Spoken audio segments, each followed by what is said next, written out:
أعوذ بالله من الشيطان الرجيم بسم الله الرحمن الرحيم قال رب اشرح لي صدري ويسر لي أمري واحلل عقدة من لساني يفقهوا قولي واجعل لي وزيرا من أهلي هارون أشدد به أزري وأشركه في أمري كي نسبحك كثيرا ونذكرك كثيرا إنك كنت بنا بصيرا قال قد أوتيت سؤلك يا موسى.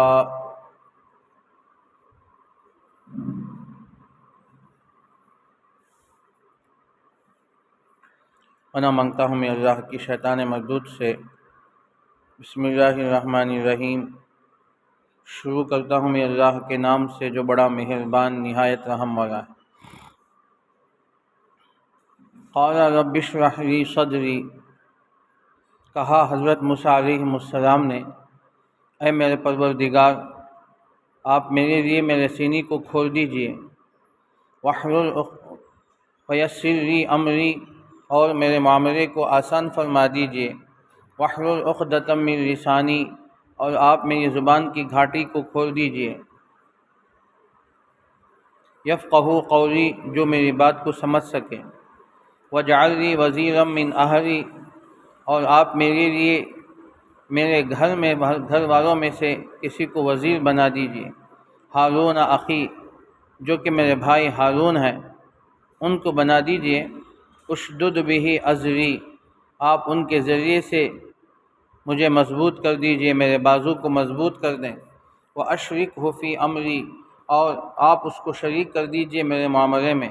کئی نسبحک کثیرا تاکہ میں آپ کی کثرت کے ساتھ تسبیح بیان کروں. ونذکرک کثیرا اور آپ کا ہم کثرت سے تذکرہ کریں.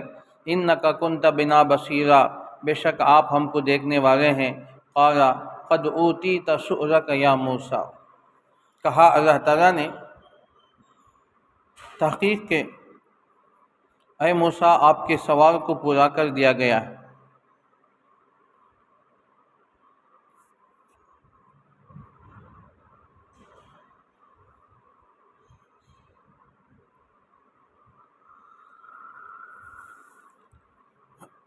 جن آیتوں کی تلاوت ہوئی ہے ان آیات میں حضرت موسیٰ علیہ السلام کی دعا کا ذکر ہے. جب اللہ تعالیٰ نے آپ کو کوہ طور پہ بلا کر نبوت سے سرفراز فرمایا، آپ نبی بنا دیے گئے.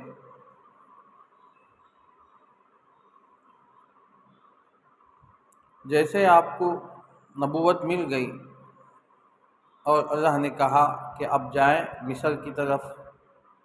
فرعون بڑا سرکش بنا بیٹھا ہے، بہت ظالم بن چکا ہے، آپ جا کر اسے نصیحت کیجیے، راہ راست پر لانے کی کوشش کریں. آپ اس کو اور اس کے وزراء کو اور تمام لوگوں کو آپ دعوت دیں، ایک اللہ کی طرف بلائیں. وہ اپنے آپ کو انا ربکم الاعلی کہہ کر بیٹھا ہے.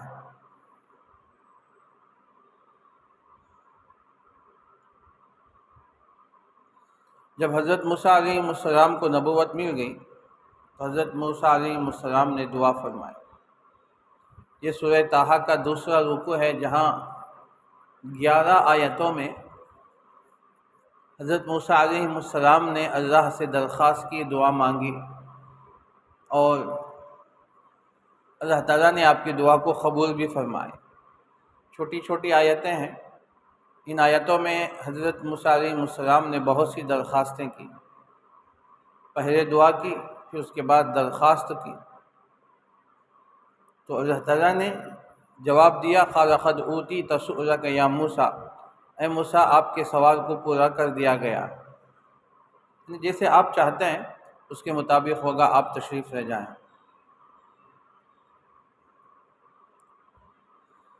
حضرت موسیٰ علیہ السلام کی جو دعائیں ہیں بہت جامع دعائیں ہیں. پہلی بات یاد رکھیں، اللہ نے قرآن کریم میں جن دعاؤں کو ذکر کیا ہے وہ بہت اہم ہوتی ہیں، چاہے وہ نبی کی زبان سے نکلی ہوئی دعا ہو یا ایسے ہی عام دعا ہوتے ہیں جو قرآن کریم میں اللہ نے ذکر فرمایا، تو بہت اہم دعا ہوتی ہے، ہم اسے یاد کر لینا چاہیے۔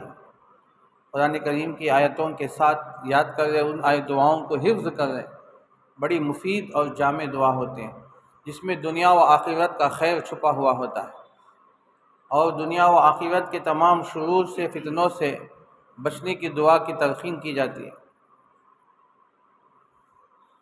جیسے سورہ بقرہ میں ربنا آتنا فی الدنیا حسنہ وفی الآخرۃ حسنہ وقنا عذاب النار، اس کے اندر دنیا و آخرت کی تمام چیزیں پائی گئی، دنیا کا تمام خیر، دنیا و آخرت کے تمام خیر کو مانگا گیا، دنیا و آخرت کی تمام شرور سے پناہ مانگی گئی۔ حضرت ابراہیم علیہ السلام کی دعائیں ہیں، جب کعبۃ اللہ کی تعمیر سے فارغ ہو گئے تو اس وقت دعا کی ربنا تقبل منا انک انت السمیع العلیم ربنا وجعلنا مسلمین لک، پھر اس کے بعد ربنا وبعث فیہم رسولا منہم، تین بڑی بڑی دعائیں کی ہیں۔ اور پھر حضرت ابراہیم علیہ السلام ہی کی دعا ہے جب انہوں نے اللہ کے حکم سے اپنی بیوی حضرت ہاجرہ، اپنے بچے حضرت اسماعیل کو وادی غیر ذی زرع میں چھوڑ کر آ گئے تھے، جنگل و بیابان میں چھوڑ کر آ گئے، جہاں انسان تو انسان، دور دور تک چرند و پرند کا نام و نشان تک نہیں تھا، ایسے جگہ میں چھوڑ کر آ گئے، اور دور آنے کے بعد دعا کی ربنا لیقیموا الصلاۃ۔ حضرت ابراہیم علیہ السلام نے 2-3 دعائیں کی، تو یہ بڑی جامع دعائیں ہوتی ہیں۔ اب اسی 2 صفحے 3 صفحے کے بعد اللہ تعالیٰ نے اپنے نبی کو دعا کی تلقین فرمائی کہ اے نبی جی آپ دعا کیجئے ربی زدنی علما، اے پروردگار آپ میرے علم میں اضافہ فرما دیجیے۔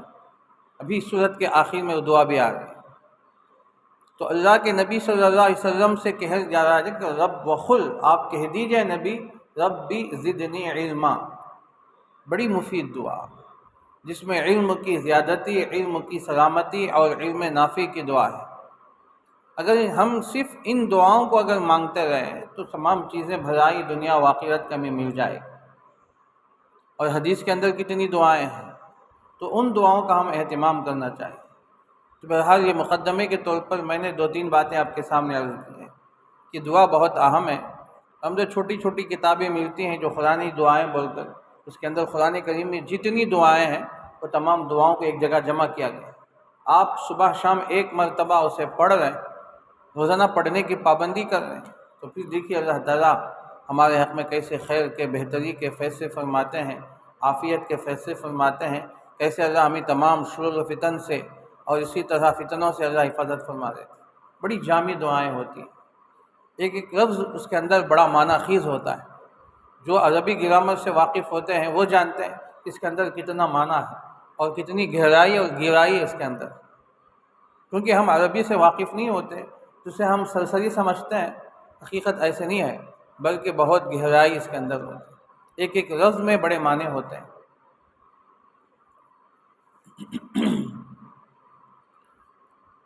حضرت موسیٰ علیہ السلام نبوت ملنے کے بعد فوراً کوہ طور میں ہی دعا کر رہے ہیں، مانگ رہے ہیں۔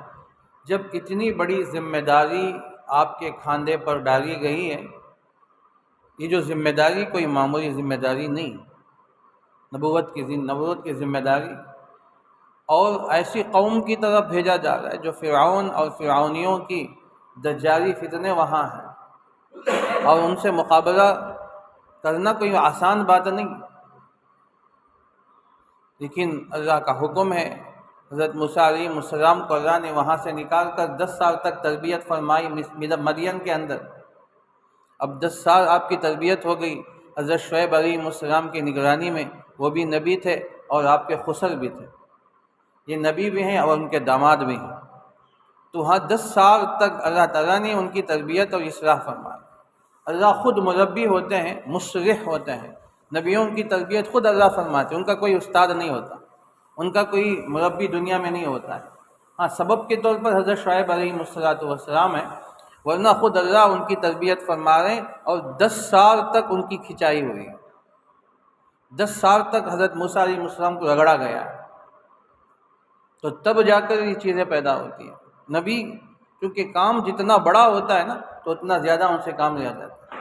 اللہ کے نبی صلی اللہ علیہ وسلم کو مکے کی 13 سالہ زندگی کیسے آپ کو رگڑا گیا، کیسے پیسا گیا، آپ پر ایمان لانے والے صحابہ کے ساتھ کیسے کیسے حالات آئے۔ کیوں؟ اللہ کے نبی صلی اللہ علیہ وسلم آخری نبی ہیں اور آپ کی یہ امت آخری ہے، اور یہ صحابہ ایسے ان کو پیسا گیا اور ایسے ان کو رگڑا گیا کہ ان کو گھسیٹا گیا، مارا گیا، پیٹا گیا، شہید کیے گئے، کیونکہ یہی قومیں جو پوری دنیا میں پھیل کر ایمان کو پھیلانا ہے، ان سے کام لیا جائے گا۔ صحابہ کرام حجۃ الوداع کے موقع پر جدھر جس کی سواریاں تھے ادھر نکل گئے، پھر دوبارہ نہ کوئی مکہ آیا نہ پھر نہ مدینہ آئے، سب وہیں نکل گئے راہ خدا میں، جدھر سواریاں چل پڑی نکل گئے، دنیا کے کونے کونے میں پہنچ گئے۔ اللہ کے نبی صلی اللہ علیہ وسلم نے فرمایا فَلْيُبَلِّغِ شَاهِدُ الْغَائِبِ اَلَا فَلْيُبَلِّغُ شَاهِدُ الْغَائِبِ، سنو جو تم حاضر ہو غائب تک پہنچا دو۔ اب غائب کہاں ہے؟ پوری دنیا میں ہے، دنیا کے جنگلوں میں ہے، افریقہ کے جنگل پہنچے ہیں، سمندروں کے ساتھ سمندر کے پہنچے، چنئی آئے اور ادھر کیرلا آئے، کہاں کہاں تک میں ہے صحابہ۔ بہرحال کام جتنا بڑا ہوتا ہے تو ان کی تربیت بھی ویسی ہوتی ہے۔ دنیاوی اعتبار سے سب سے زیادہ محنت کن کو دی جاتی ہے؟ جو ملٹری ہوتے ہیں نا، جو بارڈر میں جو حفاظت کرنے والے محافظین ہوتے ہیں، ان کی تربیت، ان کی ٹریننگ بھی ویسی ہوتی ہے، بہت سخت ہوتی ہے۔ رات کو 3 بجے ان کو اٹھا دیا جاتا ہے اور پھر ایسے ایسے ان کو مشق اور ایسے ایسے ان کو ٹریننگ دی جاتی ہے کہ دیکھتے ہوئے رونگٹے کھڑے ہو جاتے ہیں۔ کیوں؟ اس لیے کہ یہ وہ ملٹری ہے اور یہ وہ محافظین ہیں جو ملک کے بارڈر کی حفاظت کرنے والے، ان کو ایسا بنایا جاتا ہے، ان کو تمام فیسلٹی اور تمام سہولتیں بھی ان کو دی جاتی ہیں اور ان کو ویسے گھسایا بھی جاتا ہے، اس سے کہ کام ان کا سب سے اونچا ہے، جو ملک کی بارڈر کی حفاظت کرتے ہیں۔ تو اسی طرح حضرات انبیاء علیہم السلام کو بھی اللہ تعالیٰ ایسے ہی معاملہ فرماتے ہیں۔ اب فرعون کی طرف جا رہے ہیں تو بات یہاں پھیل گئی۔ حضرت موسیٰ علیہ السلام سمجھ گئے اتنی بڑی ذمہ داری میرے اوپر ڈالی جا رہی ہے، نبوت والی، اور وہ بھی فرعون کے پاس جانا ہے جو مشہور ظالم و جابر ہے۔ چنانچہ حکم خداوندی کو لے کر اللہ پر بھروسہ کرتے ہوئے حضرت موسیٰ علیہ السلام نے ذمہ داری کو اٹھائے اور ساتھ میں اللہ سے مانگ رہے ہیں۔ یہ اس میں تعلیم دی جا رہی ہے کہ ذمہ داری جتنی بڑی ہوتی ہے تو دعا بھی اتنی بڑی ہونی چاہیے، دعا بھی اتنی زیادہ ہونی چاہیے۔ دعا کوئی معمولی چیز نہیں ہے، تقدیروں کو بدل کے رکھ دیتے ہیں، ناکام کو کامیاب بنا دیتے ہیں، جو چیز ناممکن ہے وہ ممکن ہو جاتے ہیں، یہ دعاؤں کا نتیجہ ہے۔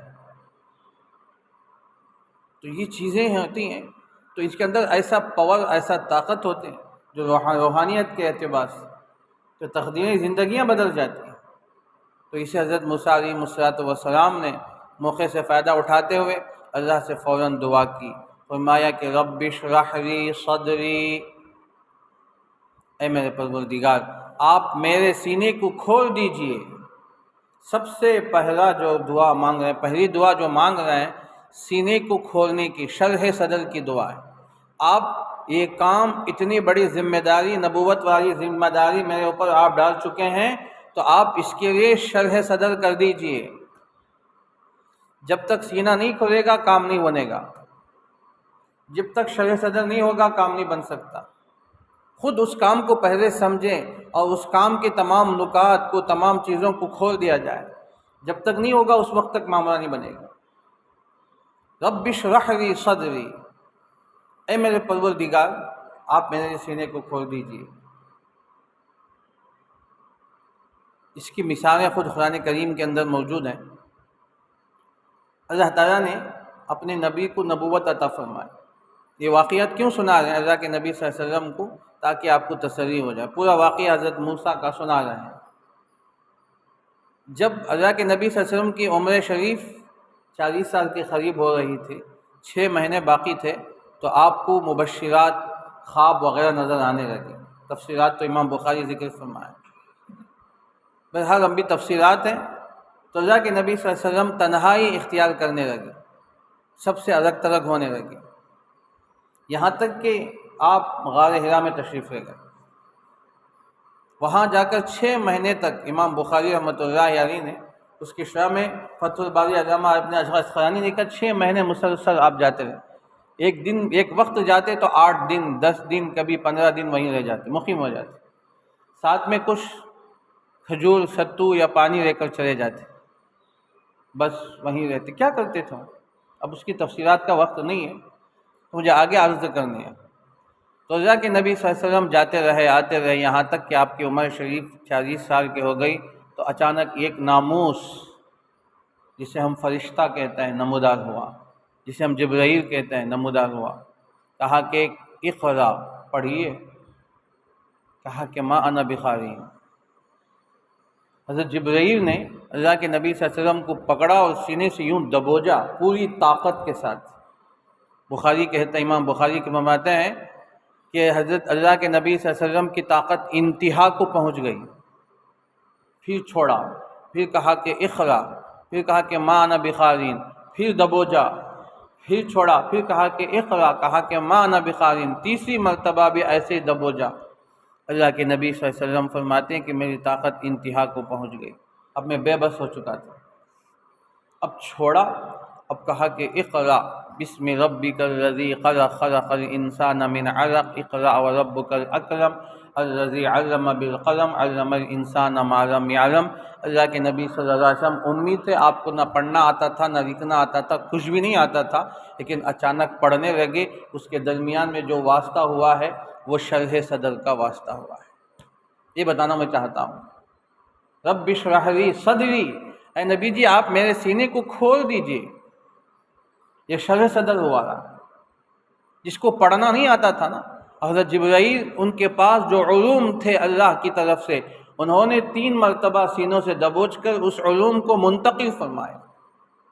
اب سینے کے اندر جو قابلیت نہیں تھی وہ قابلیت پیدا ہو گئی، ایک مرتبہ نہیں ہوا تو پھر دوسری مرتبہ تھوڑی صلاحیت پیدا ہو گئی، پھر تیسری مرتبہ دبوجا، اب پوری صلاحیت پیدا ہو گئی، اب چھوڑا تو کہا کہ اقرا بسم ربک الذی خلق خلق الانسان من علق، اب پڑھنے لگے فر سے۔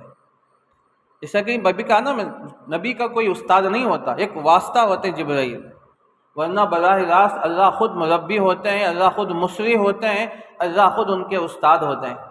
نبی کا دنیا میں کوئی استاد نہیں ہوتا، تو ڈائریکٹ اللہ تعالیٰ کی طرف سے یہ امور آپ کی طرف منتقل کر دیے جاتے ہیں۔ تو بہرحال یہاں شرح صدر ہوا ہے۔ اس سے پہلے بچپن کے زمانے میں اللہ کے نبی صلی اللہ علیہ وسلم کے ساتھ 3 مرتبہ یا بعض کہتے ہیں کہ 4 مرتبہ ایک واقعہ پیش آیا۔ وہ واقعہ ہے شق صدر کا۔ آپ کے سینے کو چاک کیا گیا جب آپ چھوٹے 6 سال کے تھے، اور ایک مرتبہ 10 سال کے تھے، اور ایک آپ معراج کو تشریف لے گئے، اور ایک مرتبہ اللہ کے نبی صلی اللہ علیہ وسلم کو نبوت سے سرفراز فرمایا، تو یہ شق صدر ہوئے۔ الم نشرح لک صدرک ووضعنا عنک وزرک الذی انقض ظہرک۔ اے نبی جی کیا ہم نے آپ کے سینے کو نہیں کھول دیا؟ کیا ہم نے آپ کو شرح صدر نہیں فرمایا؟ جب آپ کے سینے کا آپریشن ہوا، آپ کے سینے کو اوپن کر دیا گیا اور آپ کے سینے سے دل کو نکالا گیا، یہ آپریشن کرنے والے بھی جبرائیل ہے، ساتھ میں میکائیل ہے جو ان کا ساتھ دے رہے ہیں۔ سرجن بن کے آ رہے ہیں حضرت جبرائیل، یہاں استاد بن کے آ رہے ہیں، بظاہر استاد بن کے آ رہے ہیں، اب یہاں ڈاکٹر اور سرجن بن کے آ رہے ہیں۔ ایک مرتبہ نہیں، 4 مرتبہ۔ اللہ کے نبی 6 سال کے تھے، اور پھر دوسری مرتبہ 10 سال کے تھے، چوتھی مرتبہ آپ معراج کے واقعے میں پیش آیا۔ اب نکالا گیا آپ کے قلب مبارک کو، قلب اطہر کو نکال کر دھویا گیا، اسے پاک کیا گیا، اسے پانی میں دھویا گیا۔ کون سا پانی؟ زمزم کا پانی تھا، زمزم کے پانی سے اسے دھویا گیا، غسل دیا گیا، اور اس میں کچھ خون کے چھوٹے چھوٹے دانے تھے، نکال کے پھینک دیا گیا کہ یہ گناہوں کے جو اثرات ہوتے ہیں اسے نکال دیا گیا جو شیطان کی طرف سے ہوتا ہے، اور پھر دل کو فلٹر کر کے پاک و صاف کر کے پھر فٹ کر دیا گیا، اور اس کے بعد برابر ہو گیا۔ تو اس میں کوئی تکلیف نہیں ہوئی اللہ کے نبی صلی اللہ علیہ وسلم کو، لیکن یہ شق صدر ہے جو شرح صدر کا مقدمہ ہے۔ شق صدر شرح صدر کا مقدمہ ہے۔ تو یہ 3 مرتبہ تو متفق علیہ ہے، اور ایک چوتھے مرتبہ میں تھوڑا اختلاف، تو اللہ کے نبی صلی اللہ علیہ وسلم کے ساتھ امام اللہ اٹھا۔ اب یہ اللہ کے نبی صلی اللہ علیہ وسلم کے بعد جب علم سے آپ کو نوازا گیا، عطا کیا گیا، تو اس پر کافی نہیں ہے، فرمایا ربی زدنی علما، اے نبی جی آپ دعا کرتے رہیں علم میں اضافہ کے لیے۔ جب علوم آپ کے سینے میں منتقل ہونا شروع ہو گیا ہے اور ڈائریکٹ آپ کے سینے میں اترنا شروع ہو رہا ہے، وہی آنا شروع ہو رہی، اس پر اکتفا مت کرے، دعا کرتے رہیں آپ۔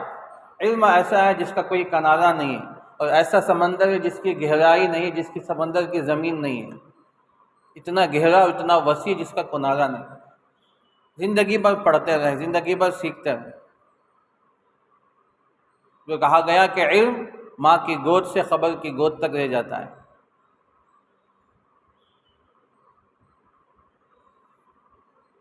تو اللہ کے نبی صلی اللہ علیہ وسلم کے کہا گیا۔ اب دیکھیے یہ اللہ کے نبی صلی اللہ علیہ وسلم نبی کے ساتھ معاملہ ہے۔ اب عام حکم دیا گیا، جو اللہ کے نیک بندے ہوتے ہیں، جو علماء ہوتے ہیں، متقی پرہیزگار ہوتے ہیں، اللہ ان کے سینے کو بھی کھول دیتے ہیں۔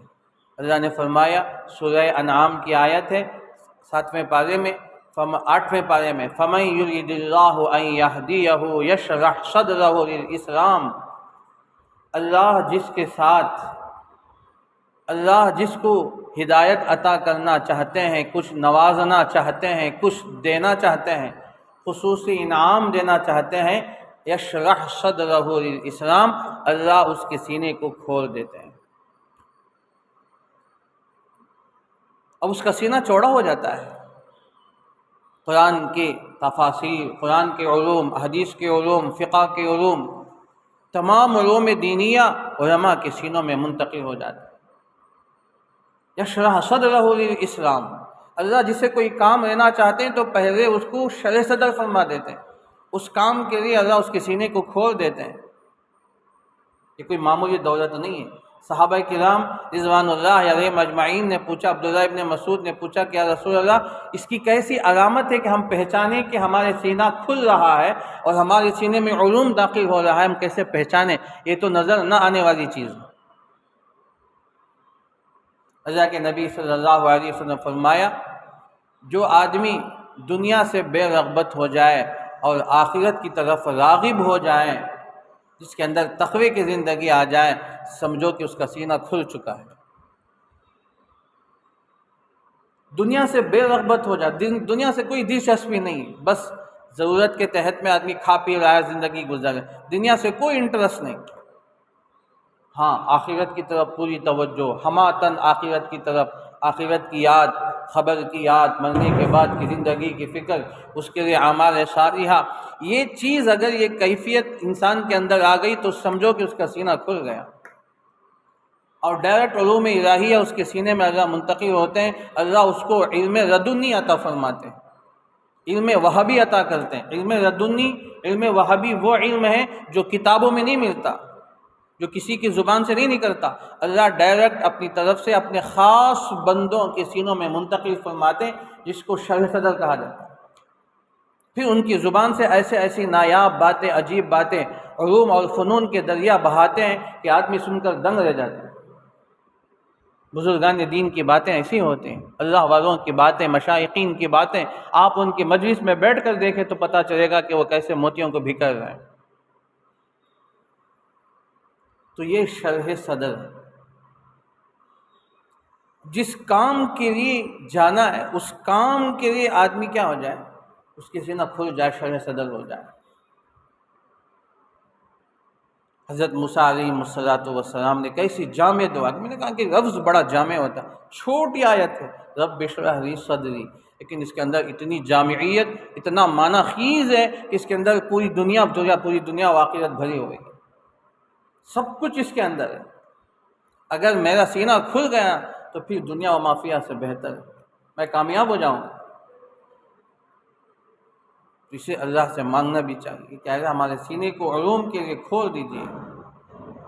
تو جس کام کے لیے ہمیں کرنا ہے تو اس کام کو شرح صدر ہو جائے۔ تو اس سے حضرت موسیٰ علیہ السلام نے فوراً دعا کی کوہ طور میں کہ اللہ آپ یہ ذمہ داری دے رہے ہیں، کہ دعوت و تبلیغ کی ذمہ داری، آپ تبلیغ کی ذمہ داری جو دے رہے ہیں، نبوت کی ذمہ داری دے رہے ہیں، تو وہ کام کیا ہے، اس کی صحیح حقیقت آپ ہمارے سینے کو کھول دیجیے۔